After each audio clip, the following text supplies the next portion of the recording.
हम Newton's ring के बारे में डिस्कस करेंगे। न्यूटन वलय एक्चुअली फनाकार फिल्म से व्यतिकरण द्वारा प्राप्त एक विशेष प्रकार का फ्रिंज प्रतिरूप होता है, जिसमें कॉन्सेंट्रिक वलयाकार फ्रिंजें प्राप्त होती हैं और जिन्हें एक समतल कांच की प्लेट P पर अधिक वक्रता त्रिज्या के समतल प्लेनो कॉन्वेक्स लेंस को रखकर प्राप्त किया जाता है। इस समायोजन में कांच की प्लेट P तथा लेंस L के वृत्तीय पृष्ठ के बीच वृत्तीय फनाकार वायु की पारदर्शी फिल्म बन जाती है। जब इस फिल्म पर एकवर्णी प्रकाश स्रोत से 45 डिग्री पर झुके समतल पारदर्शी कांच प्लेट के द्वारा परावर्तित प्रकाश अभिलंबवत आपतित कराया जाता है, तो वायु फिल्म के ऊपरी व निचली पृष्ठों से परावर्तित प्रकाश किरणें व्यतिकरण प्रतिरूप बनाती है। यह व्यतिकरण प्रतिरूप वायु फिल्म की मोटाई पर निर्भर करता है। फनाकार वायु फिल्म में वृत्तीय सममिति होने के कारण उन बिंदुओं का बिंदुपथ जहाँ पर वायु फिल्म की मोटाई समान होती है वृत्ताकार होता है। इस कारण इस समायोजन में बनने वाली व्यतिकरण फ्रिंजें वृत्ताकार होती है, जिन्हें न्यूटन वलय कहा जाता है। इन वलयों को समतल पारदर्शी कांच की प्लेट G के ऊपर स्थित सूक्ष्मदर्शी द्वारा देखा जा सकता है। ये सोर्स है और ये एक प्लेन ग्लास प्लेट है जिसके ऊपर प्लेनो कॉन्वेक्स लेंस रखा हुआ है, और इस सोर्स से जो लाइट जा रही है वो 45 डिग्री पर झुके हुए इस कांच की सहायता से परावर्तित हो रही है तथा यहाँ जा रही है, इधर से परावर्तित होकर यहाँ गई और एयर फिल्म की ऊपरी और निचली सतह से ये परावर्तित होकर व्यतिकरण प्रतिरूप बना रही है, जिनको अपन माइक्रोस्कोप M की सहायता से देख रहे हैं।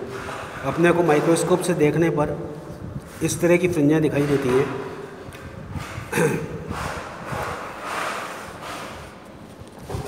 परावर्तित प्रकाश में न्यूटन्स वलय आपतिकरण ऐसे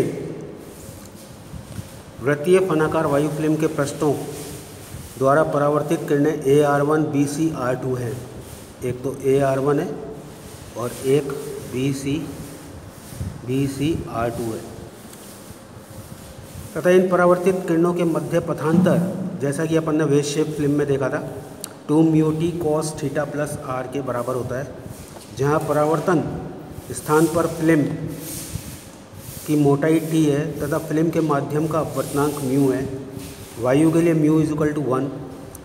यदि वायु फिल्म का फान कोण अत्यल्प है थीटा, तो इस पर आपत्ति किरण अभिलंबवत आपतित होती है, तो cos थीटा प्लस r, क्योंकि थीटा भी 0 है और r भी 0 है, तो ये 1 के बराबर हो जाएगा, जिससे पथांतर का मान केवल 2μt आएगा। अर्थात किसी माध्यम में पथांतर केवल फिल्म की मोटाई पर निर्भर होता है। इन परावर्तित किरणें में AR1 का परावर्तन विरल माध्यम से हो रहा है, क्योंकि ग्लास एयर इंटरफेस है, और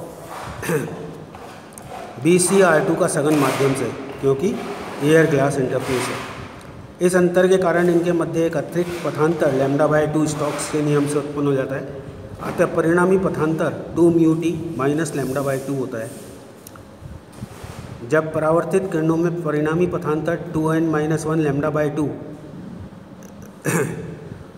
अर्थात n लैम्डा होता है, तो विनाशी व्यतिकरण उत्पन्न होता है, अर्थात वहाँ पर अदीप्त वृत्ताकार फ्रिंज बनती है।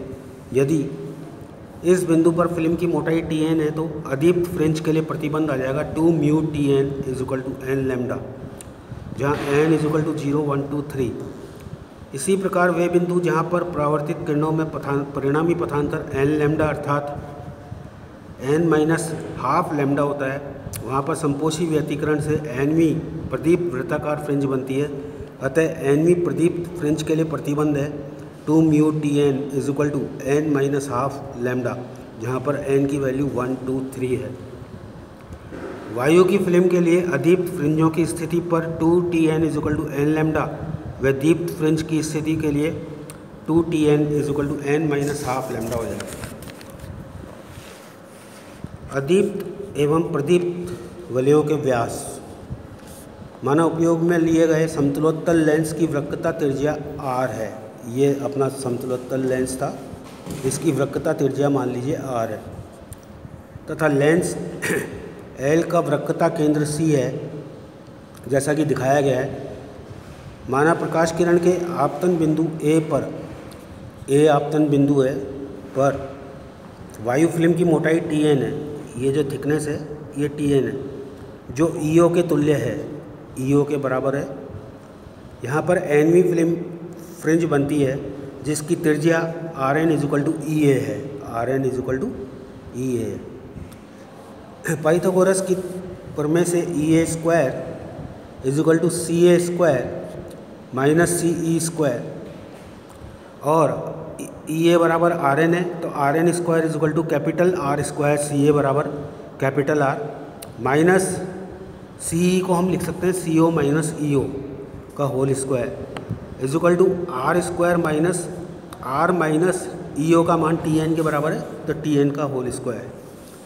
वायु फिल्म की मोटाई लेंस की वक्रता त्रिज्या की तुलना में नगण्य होती है, अर्थात R is very very greater than Tn की 2R Tn के सापेक्ष अपेक्षा करने पर Tn² की Rn² = 2R Tn आ जाएगा, जिससे nवीं वलय का व्यास Dn = 2Rn = 2√2 R Tn के बराबर होगा और it is equal to √8R Tn। अदीप्त वलयों का व्यास, अदीप्त फ्रिंज के लिए Tn का मान समीकरण में रखने पर Dn = √4n λr/μ = 2n λr/μ। वायु की फिल्म के लिए Dn = 2√2n λr। अतः अदीप्त वलय का व्यास प्राकृत संख्या n प्रकाश के तरंगदैर्घ्य लैम्ब्डा तथा लेंस की वक्रता त्रिज्या के वर्गमूल के समानुपाती होता है। Dn माध्यम में अपवर्तनांक म्यू के वर्गमूल के व्युत्क्रमानुपाती होता है। प्रदीप्त फिल्मों का व्यास, वलयों का व्यास, प्रदीप्त फ्रिंज के लिए Tn का मान रखने पर Dn = √2 × 2n+1 R λ/μ। अतः प्रदीप्त वलय का व्यास विषम संख्या 2n+1 प्रकाश के तरंगदैर्घ्य लैम्ब्डा लेंस की वक्रता त्रिज्या और 1/μ के वर्गमूलों के अनुक्रमानुपाती होता है। फ्रिंज अंतराल, किन्हीं दो क्रमागत प्रदीप्त या अदीप्त वलयों की त्रिज्याओं का अंतर फ्रिंज अंतराल कहलाता है। तो फ्रिंज अंतराल बीटा = Rn+1 - Rn और half of Dn+1 - Dn।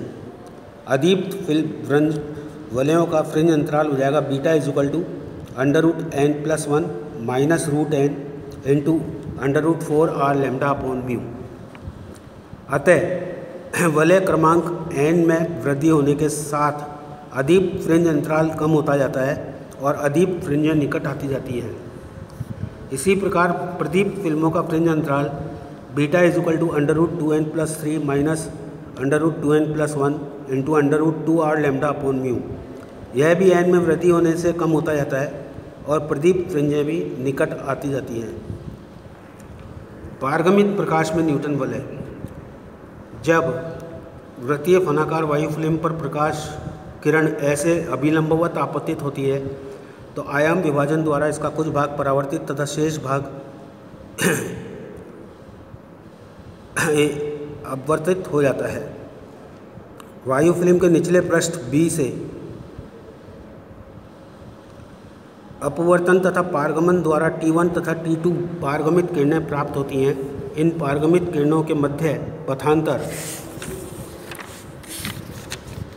2μt के बराबर होगा। यहाँ वान कोण थीटा नगण्य माना गया है, जिससे cos थीटा = 1। अदीप्त फिल्मों का वलयों का व्यास, फिल्म में वे बिंदु जहाँ पर फिल्म की मोटाई Tn है तथा पारगमित किरणों का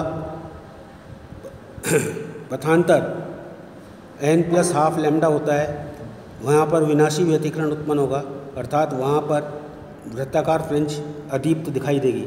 अदीप्त फ्रिंजों के लिए 2μTn = n+12 लैम्ब्डा और Tn = n+12 λ/2μ। समीकरण से Tn का मान dn में रखने पर dn is equal to √2 2n+1 r lambda upon mu.